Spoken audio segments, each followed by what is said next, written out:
beautiful. It's such a stunning song.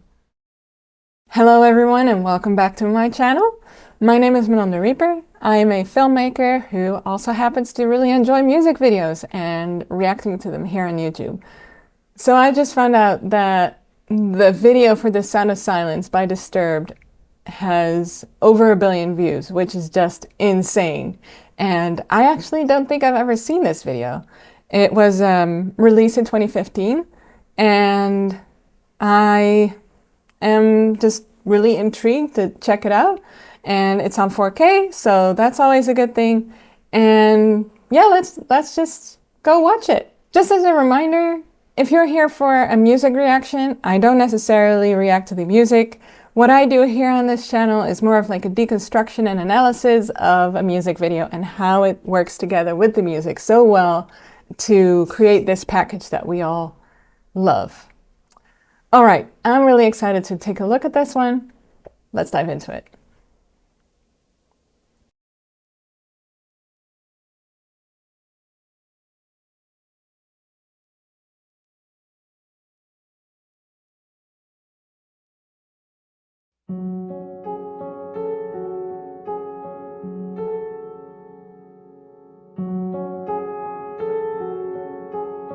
Hello, darkness, my old friend. I've come to talk with you again, because a vision softly creeping left its seeds while I was sleeping, and the vision that was planted in my brain still remains within the sound of silence.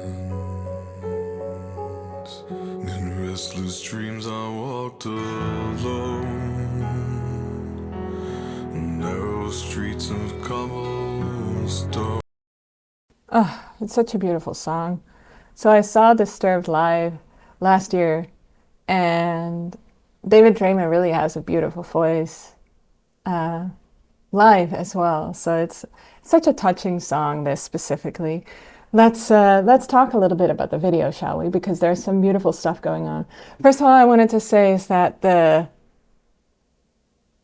tone here of the video really matches the music very, very well. So we have this sort of sepia kind of look to the video. It's very highly contrasted, so the blacks are really deeply black, and there's not really any white to be seen though. So even if you look at this, the brightest that we see is somewhere here in the background, and the background is also particularly hazy. It's a very interesting shot. So something that stood out to me, we have these piano keys that are burning, which is looking sort of melancholic almost, like something going lost. And then this really stood out to me. So we have this, again, extremely highly contrasted shot with him just an outline, just a silhouette. And we see the clouds behind him. But then as there's a light that very slowly brightens his face just slightly. And the interesting thing is that because of the reflectiveness of his piercings on his chin here, which are, you know, such a trademark for him, that's the first thing that we see. And because they move, of course. So it's really stunning, and because they move, that's the first thing that we see. Very, very beautiful. Well, and then we transition from this shot to this here, which again, it has like this brightening effect, but we're in so close. It's like almost uncomfortably close, where we can even see some of the powder on his face here. And we can see the pores, but it gives us such a closeness to him and the way that he is singing this song and delivering the song. It's almost unsettling. Narrow streets of cobblestone, 'neath the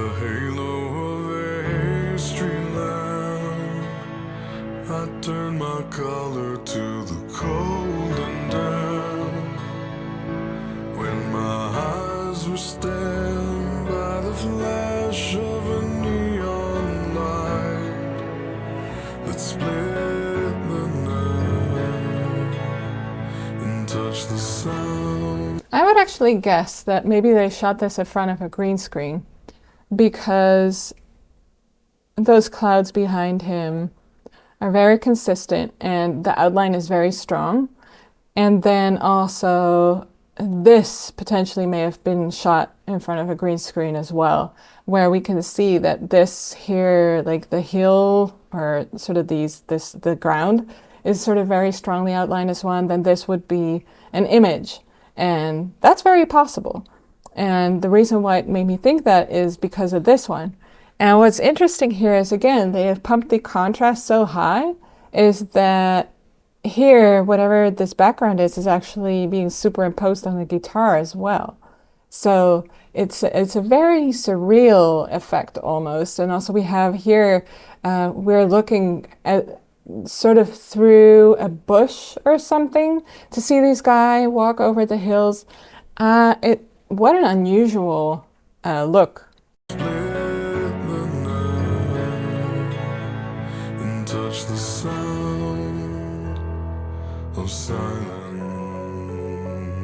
and in the naked light I saw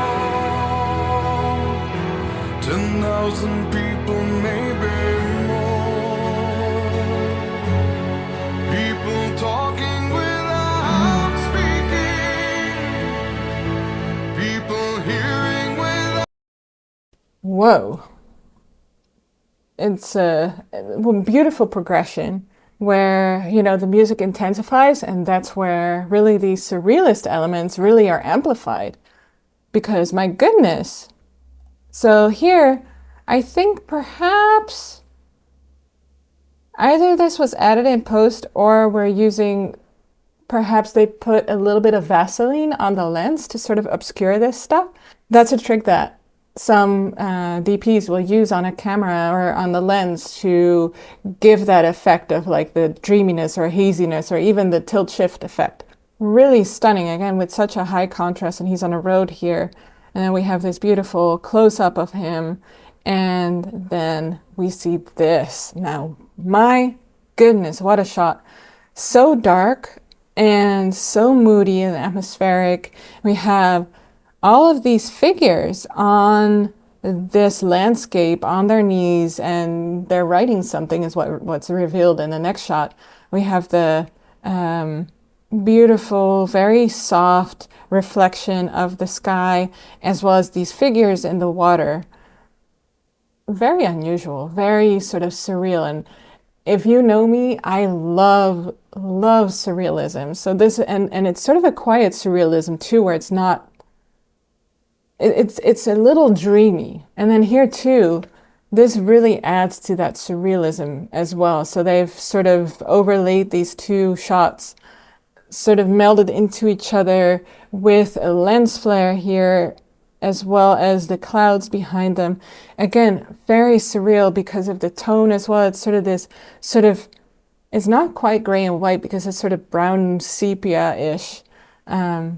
Beautiful, stunning. Talking without speaking, people hearing without listening, people writing songs that voices never share, and no one dare disturb the sound of silence.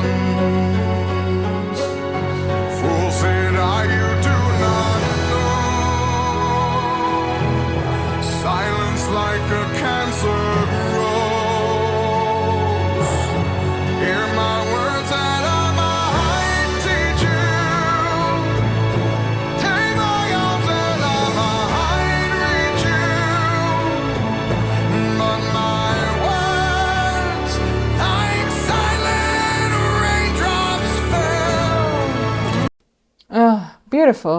So now we know that they were writing music I wanted to quickly point out this shot as well. So this is sort of a composition of multiple shots, and it looks like this was sort of imposed over the girl. It's such an interesting composition here. It almost looks like a painting. And again, it's very surrealist. And I love that we see a couple of figures, like kids here in the foreground. We see this older man here, and then we see another bit of that hill that we saw before, and something else is sitting here. But it's especially the clouds on her arm look very weird, kind of surrealist. So we have a lot of depth here in this, with all of the layers that's there, and like the size of each of the characters, and it's just adding a lot of, well, literally depth. And then she is writing the notes on the paper here, and again we have a number of shots here that are sort of overlaying each other. She's wearing a beautiful ring here too, which is just very beautiful, and a beautiful fountain pen, and the texture of the paper actually looks really, really great. And then we go even darker here with this figure where he is writing the notes on the paper. It's quite spectacular how dark this is. And I'm kind of thinking, like, how did they accomplish this? They must have shot this either very late at night, or maybe it was actually shot in a studio where they just didn't light the figures and all, and we're just going for that silhouette look. Very unusual. And also, can I just say, it's like that moment where he starts singing more deeply and loudly. It's just, it always gives me goosebumps. It's such a beautiful song. Disturb the sound of silence. Fool said I, you do not know. Silence like a cancer grows. Hear my words and I might teach you. Take my arms and I might reach you. Just to kind of look at the lighting and the differences here for David.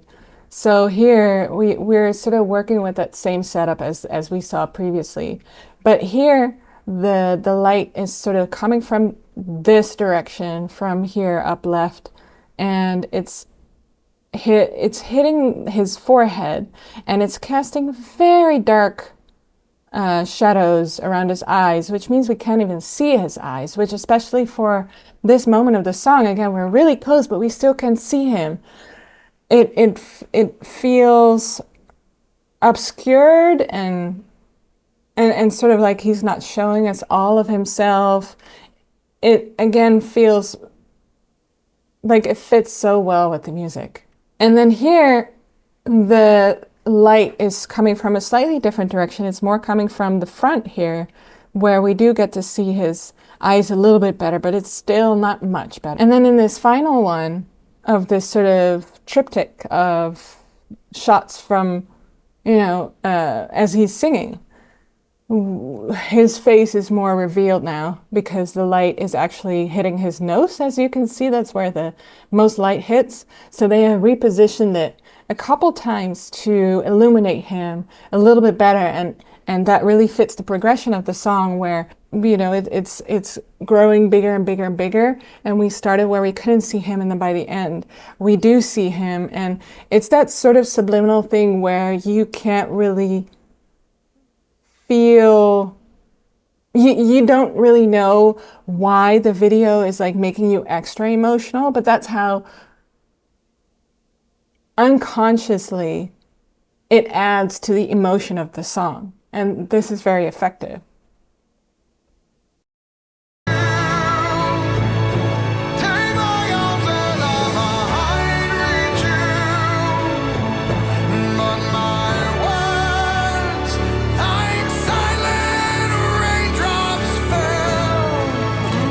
And then we have yet another one shot of him as he's singing, and this is lit differently yet again, where now we actually see his eye very clearly, and this side of his face is more obscured. So the light is hitting him here on his eye. This eye is a bit darker, but we definitely see him a lot better now. Drops fell and echoed in the wells of silence,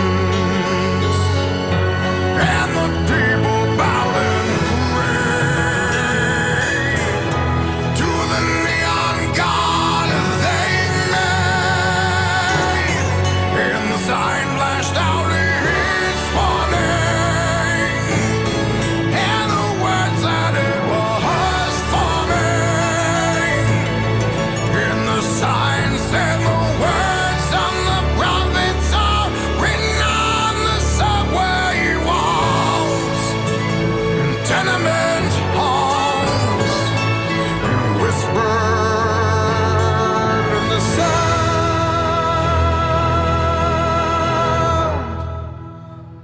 of silence.